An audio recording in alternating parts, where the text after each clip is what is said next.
So I was just crunching some numbers about Broadway grosses. Take a look at them all. And when I say I was crunching some numbers, I should be more specific and say my crackerjack quant of an intern, Albert, was crunching some numbers because I had a question. So it's July 1st. This is the week in which July 4th occurs. This is traditionally, if you did not know, a down week for Broadway. Locals are gone, tourists are late to come in. They will come, but it is late. And on July 4th itself, no one wants to go to the theater because everyone wants to watch fireworks. So it's always down. I really wanted to know how down, if we could predict it. And because I'm a little more concerned about this year as opposed to others. So I had Albert dig up a bunch of numbers, and here's what he found out.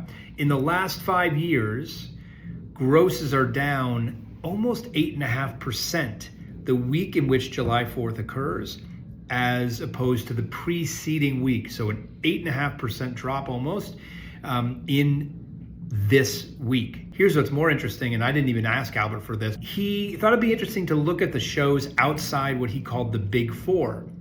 He eliminated Hamilton, Wicked, Book of Mormon, and Lion King. Took out those Big Four shows that are always up there and found that the shows outside those Big Four are down over 11% in the week in which July 4th occurs. Again, this current week. So what that tells us, this week is not gonna be so great. Those with shows running right now, we're all coming up with ways in which we can get more people in. Will this hold true this year? Will it be down less? Will it be down more? I don't know. Only one way to find out. I'll post a little video, a little recap about whether we were down less or down more, but my prediction, we certainly will be down.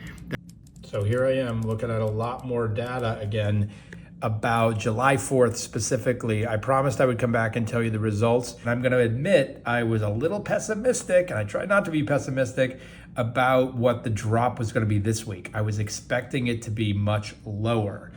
Albert, our fantastic intern, crunched the numbers for me, and guess what he found out? Last week I told you that the drop over the last 5 years has been about 8.5%. This year, drum roll, it was only 8.2%. Not so bad, Broadway, not so bad. So a little bit less of a decline in the grosses from the week before July 4th until the week of July 4th. Not a huge decline, but we'll take it. It's good news. It shows that Broadway is holding fast even in this tough times, and this new crop of shows is helping out, even as we say goodbye to some big hits like Merrily We Roll Along, A Beautiful Noise, and more. We're doing okay, and I think we're on the climb. So stay tuned for more information about how Broadway recovers. Coming soon. Bye. By the way, this is the aforementioned Albert. Hello.